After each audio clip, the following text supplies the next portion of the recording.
तो actually now let's come to the playing eleven. उससे just पहले मैं बता दूं कि टॉस जीत के हमें करना क्या चाहिए। तो राजकोट में मैच है and it is known to be a batting wicket. कहीं ना कहीं there could be a possibility specially पहली इनिंग में कि थोड़ी बॉल टर्न भी करे। ओके अब यहाँ पे बदोनी का भी सवाल इसीलिए आएगा। अभी विल एड्रेस दैट।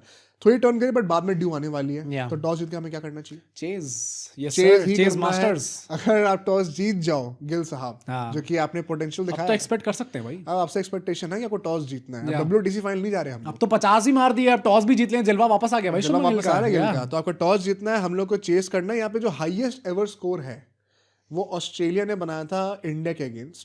कितना बनाया? 300 प्लस है और 360 से कम है। Oh damn, 355 352। ओह यार, वेरी क्लोज। 352 का हाईएस्ट स्कोर 2023 में बनाया था, just before the world cup.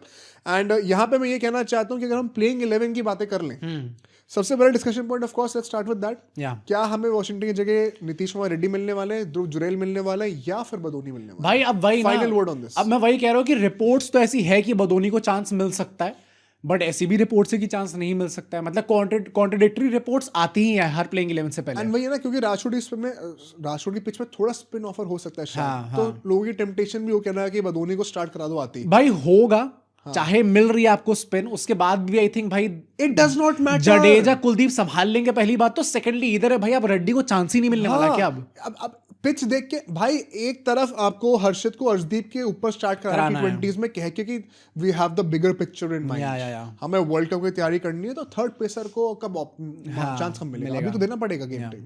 तो वहां पे सारे एक्सपेरिमेंटेशन अलाउड है, बट यहाँ पर नीतीश कुमार रेड्डी को खेलने को नहीं मिल रहा। भाई we are either way good enough कि अगर हम लोग इस कॉम्बिनेशन के साथ जाते हैं जहां पे हमारे पास 4 पेस हो जाएंगे अल्टीमेटली, उसके बाद भी हम लोग मैच जीत जाए, और प्लस बाय चांस हमें पहले बैटिंग करनी पड़ जाए और बाद में ड्यू आ जाए, तब तो Ayush Badoni is not that great of a spinner जिसके ऊपर इतना कंट्रोल होगा गीली बॉल के साथ। यार वैसे भी पेसिंग ऑप्शन ज्यादा इंपॉर्टेंट है। अब ये क्या कोटा बोला जाए भाई, मतलब ये जनरली दिल्ली कोटा ही है क्या कि मतलब इतनी जल्दी आपको विश्वास कैसे होगा किसी की बॉलिंग के ऊपर?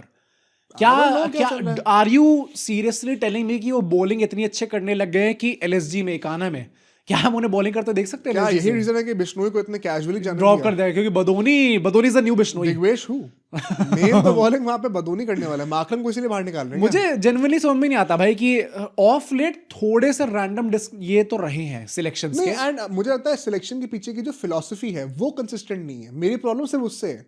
आपके सिलेक्शन बेकार हो सकते हैं, अच्छे हो सकते हैं, लेकिन अगर मुझे वो चीज कंसिस्टेंसी दिख रही है ना कि उस सिलेक्ट करने के पीछे का लॉजिक क्या है, I will still respect the guy कि एटलीस्ट अपने प्रिंसिपल से टिका हुआ है। बट वहां पे कन्वीनियंटली आपने हर्षित को ऊपर स्टार्ट कर दिया क्योंकि हमें वर्ल्ड कप की तैयारी करनी है, यहाँ पर भी आपको वर्ल्ड कप की तैयारी करनी है, लेकिन यहाँ पे आपको एक्सपेरिमेंट वैसा नहीं करना है। तो आई डोंट गेट, एक मुझे सिंक्रोनाइजेशन नहीं दिख रहा है। तो अगर यहाँ पे अल्टीमेटली हम रेडी करते हुए स्टार्ट दिखते हुए तो नंबर 7 पे करेंगे batting. After KL Rahul Reddy आएंगे और उसके बाद हर्षित आ जाएंगे नंबर 8 पे। तो हमारे पास 4 पेसर अल्टीमेटली बन जाएंगे, रेड्डी, हर्षित, सिराज और प्रसिद्ध। अब वही बात है, प्रसिद्ध कृष्णा क्या स्टार्ट करने चाहिए? हाँ, so let's talk about the Prasidh या फिर अर्शदीप, कौन कर रहा है?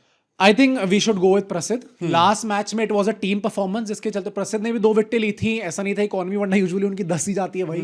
आजकल हर रिगार्डलेस ऑफ द फॉर्मेट वो आदमी इतना एक्सपेंसिव जाता है। फाइनली लास्ट मैच में थोड़ी उन्होंने कंट्रोल दिखाया उसके ऊपर, विकेटें भी ली थी, सिराज ने भी विकेटें ली थी। आई थिंक कि you should go with the same combination, वरना ये जो आपका है ना कि इतने ODIs ही नहीं है कि हम लोग सबको चांस दे पाए। मेरे भाइयों अल्टीमेटली आपको किसी ना किसी भी तो बैक करना ही पड़ेगा ना, और जब तक कंटिन्यूटी मेंटेन नहीं होगी, 2 मैच भी अगर किसी को लगातार खेलने को नहीं मिलेंगे तो फिर हम कैसे एक्सपेक्ट करें परफॉर्मेंस? दूसरी बात, जब हार्दिक वापस आ जाएंगे तो साउथ अफ्रीका वर्ल्ड कप के लिए मोस्ट लाइकली कॉम्बिनेशन यही होगा कि नीतीश की जगह हार्दिक आ गए तो 4 पेसर और 2 स्पिनर होंगे, जिसमें से एक ऑलराउंडर होगा, अक्षर या वाशिंगटन से, और एक कुलदीप होगा।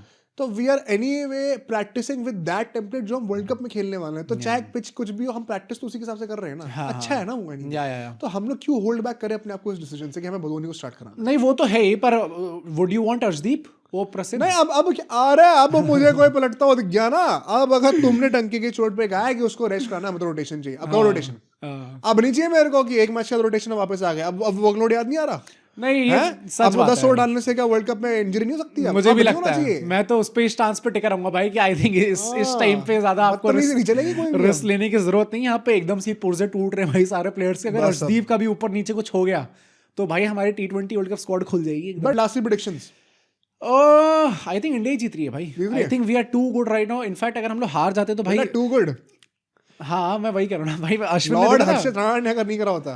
अश्विन ने कहा वो था सही बात बोली सीरीज बहुत। से पहले कि जो स्क्वाड लेके आई है न्यूजीलैंड, अगर एक भी मैच जीत जाते हैं, it is as good as winning the series for them, and it is actually true, क्योंकि काफी यंग स्क्वाड थी, इनएक्सपीरियंस स्क्वाड थी। अगर उसके साथ भी वो इंडिया के अगेंस्ट, जहां पर रोको भी अपने प्रॉपर फॉर्म में है, गिल अब तो गिल की भी 50 आ गई है भाई, अगर उसके बाद इनसे भी ये लोग एक मैच जीत जाते तो फिर हमारे लिए वो बेइज्जती कंसिडर होगी। आई थिंक भाई मैंने जैसे I stick with my predictions जो कि मैंने सीरीज के पहले दी थी, 3-0 होने वाला है, दैट इज वेरी रोको मैच के तरफ जीतेगी। कोहली तो आई एम स्टिल एक्सपेक्टिंग कि आएंगे, एंड होपफुली रोहित शर्मा 50 मार दे एक भाई। इंटरेस्टिंग स्टार्ट बताऊं, क्या? इस स्टेडियम में ओडीआई की बातें करें, ऑल टाइम टॉप स्कोरर कौन है? विराट कोहली। ओह सेकंड कौन है?